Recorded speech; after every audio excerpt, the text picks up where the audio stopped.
This is the new Opel Grandland, and it's a new chapter for Opel's compact SUV, built on an all-new platform, and it's going to be available for the first time as a full battery electric vehicle. But it will also be available as a plug-in hybrid and as a petrol mild hybrid.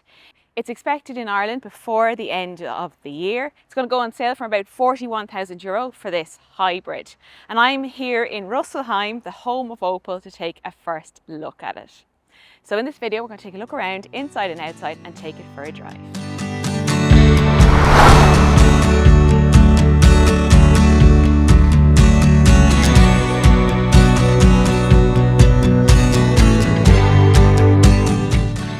Opel has gone very bold in its design over the last few years. Think of cars like the latest Opel Mokka, and this certainly takes it to the next level. It's very bold in its design, and there's design cues here inspired by the Opel experimental concept. You've got this big crease here in the bonnet, just like in Mokka and Astra, and this is what they call the 3D visor face.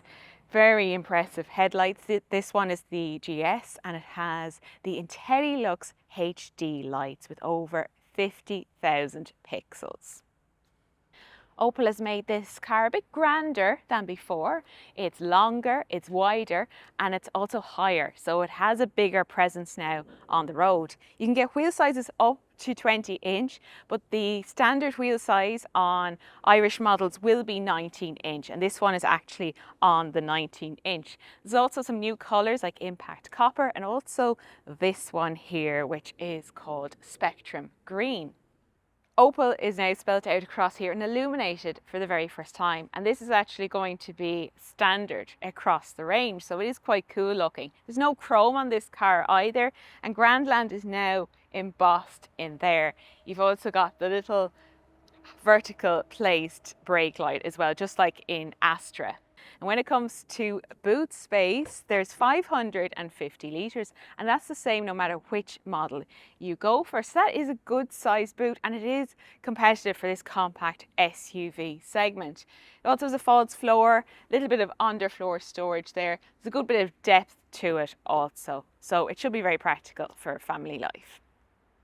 It has a longer wheelbase than before. That's the distance between the front wheels and the back wheels. It's about 20mm extra. So it does feel nicely spacious back here. As a small adult, I have plenty of legroom and also headroom. You do have a few amenities as well, like the pockets in the back of the seats. There's also generous door bends. You also have this armrest. There are cup holders and also a place for a mobile phone. There's no hatch that opens to the boot, but these rear seats actually split fold 40-20-40. So you can pull this tag and this middle piece comes down. So it acts like a ski hatch if you've got longer items that you want to carry through from the boot.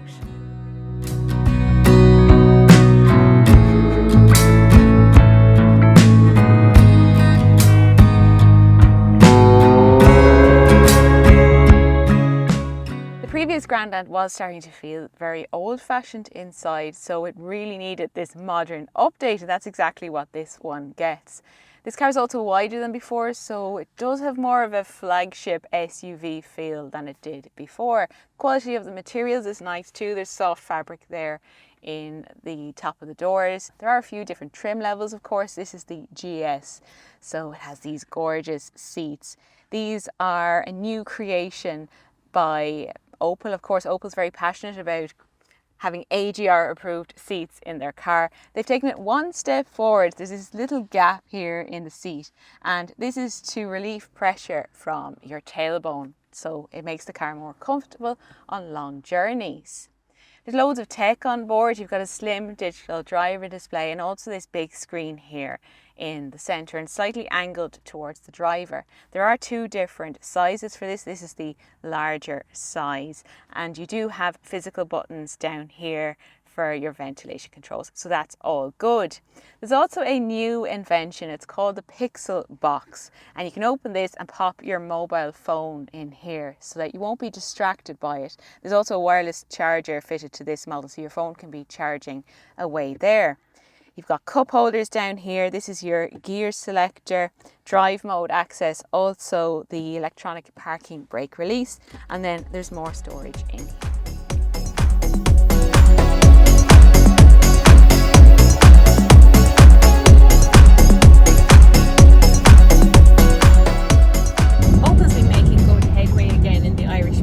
With the likes of the new Astra and the Mokka. With their bold styling, I think they really do stand out, and they're very attractive cars in their own right.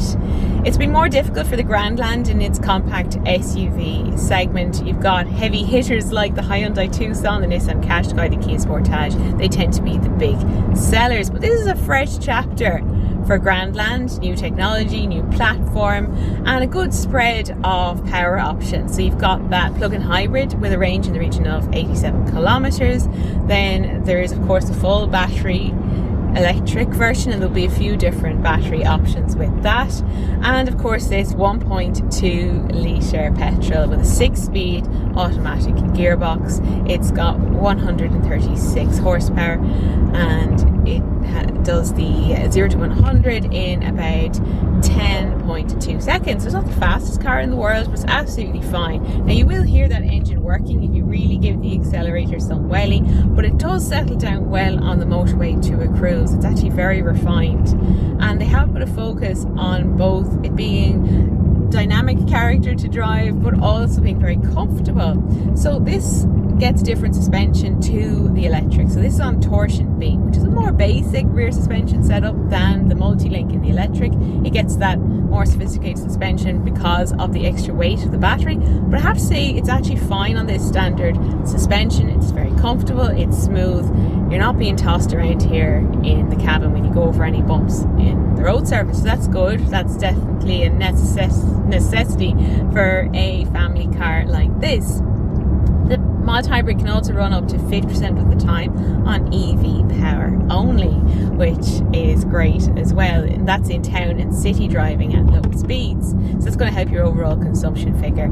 And the official figure is about 5.5 litres per 100 kilometres.